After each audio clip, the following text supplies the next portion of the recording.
24 अप्रैल को क्या है, पंचायती राज सिस्टम। तो हम थोड़ा सा ये भी देख लेते हैं पंचायती राज सिस्टम इन इंडिया क्या क्या है। जैसे मैंने आपको बताया कि अगर कोई स्कीम होती है तो उसके हम स्टैटिक उसके रिलेटेड जितने भी क्वेश्चन हैं हम उसको साथ साथ में कवर करेंगे। तो इसके साथ साथ हम इसको भी कवर करेंगे कि पंचायती राज सिस्टम कैसे आया।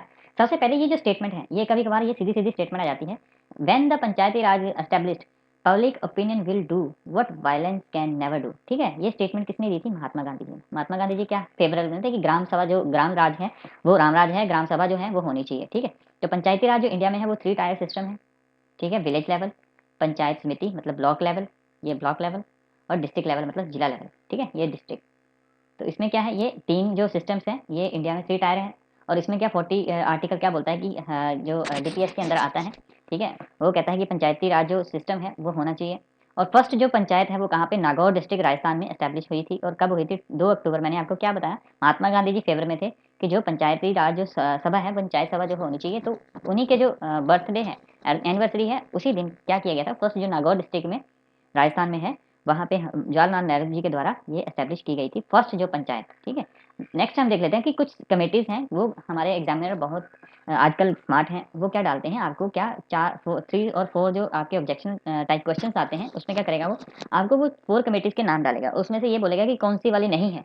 तो हमें अगर चारों के चारों ऑप्शन का मालूम होगा तो ही हम उसको आंसर दे सकते हैं। जैसे कौन कौन सी कमेटी है, बलवंत राय कमेटी, ठीक है, किसके रिलेटेड है, पंचायती राज, और कब आई, 1957। तो क्रोनोलॉजी भी वो पूछ सकता है आपसे। अशोक मेहता, ठीक है, अशोक मेहता कमेटी 97 में, उसने क्या बोला, 2 टायर की। ठीक है जी, जो बलवंत राय है उसने 3 टायर की बात कही थी, बट आपको ये भी मालूम होना चाहिए अशोक मेहता कमेटी जो थी 1977 में आई थी, उसने 2 टायर की बात की थी। और जीवी के राव जो कमेटी थी वो 1985 में आई।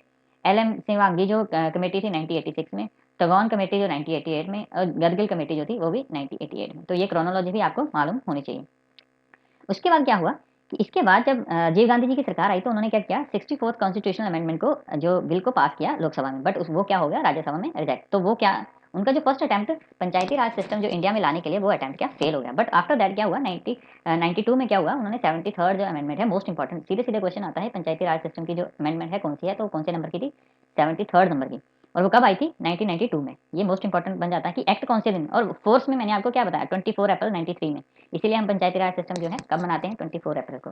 और ये प्राइम मिनिस्टर कब थे, कौन थे तब, जो प्राइम मिनिस्टर नरसिम्हा राव। तो मोस्ट इंपॉर्टेंट क्वेश्चन ये बन जाते हैं कि तब के प्राइम मिनिस्टर कौन थे।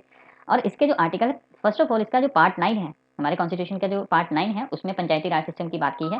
और आर्टिकल जो 243 से लेकर 243 ओ वहां तक की जो बात है वो सारी किसके बारे में करता है, पंचायती राज सिस्टम के बारे में बात करता है। इसके बाद इसके जो 29 फंक्शंस हैं, ये आपको क्वेश्चन सीधे सीधे, और इसमें क्या है, आपको कॉन्टेस्ट करने के लिए पंचायती राज सिस्टम में, तो आपकी एज मिनिमम कितनी होनी चाहिए, 21 होनी चाहिए। और इसके जो इलेक्शंस हैं वो कौन करता है, आपका स्टेट इलेक्शन कमीशन। ये इसमें क्या होता है, बाकी जो इलेक्शंस हैं वो सारे कौन करता है, जो हमारा इलेक्शन कमीशन ऑफ इंडिया है। बट जो आपके पंचायती और म्यूनसिपैलिटी हैं, इन दोनों के इलेक्शंस कौन करता है, स्टेट इलेक्शन, ठीक है, कमीशन। और इसमें इंपॉर्टेंट आर्टिकल कौन कौन से हैं, फर्स्ट ऑफ ऑल 243 आर्टिकल क्या बोलता है कि टर्म कितने साल की होगी, 5 ईयर। ठीक है, एट ऑल लेवल, मतलब जैसे विलेज लेवल, पंचायत लेवल, और जो जिला लेवल है, इन तीनों के लेवल में सभी की जो टर्म है 5 ईयर होगी।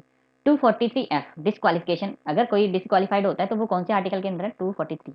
और 243 क्या बोलता है, पावर एंड फंक्शन क्या है, पंचायत के जो मेंबर्स हैं उनके क्या हैं, जैसे जो 33% जो हैं सीट्स हैं वो किसके लिए, वुमेन्स के लिए एलोकेटेड होंगी। ठीक है, उसके बाद audit of account, most important, तो 243 जे जो है ऑडिट के रिलेटेड है। ये क्वेश्चन काफ़ी बार जो इंपॉर्टेंट है, क्योंकि ऑडिट ऑफ अकाउंट जो है मोस्ट इंपॉर्टेंट हो जाता है पंचायती राज में। तो आपको ये जो जो भी क्वेश्चन है, मैंने आपको ये एक सीक्वेंस भी बता दिया कि कौन कौन से, मैंने वही पंचायती राज के जो क्वेश्चन उठाए हैं जो आपके रिपीटेड पे पूछे जाते हैं।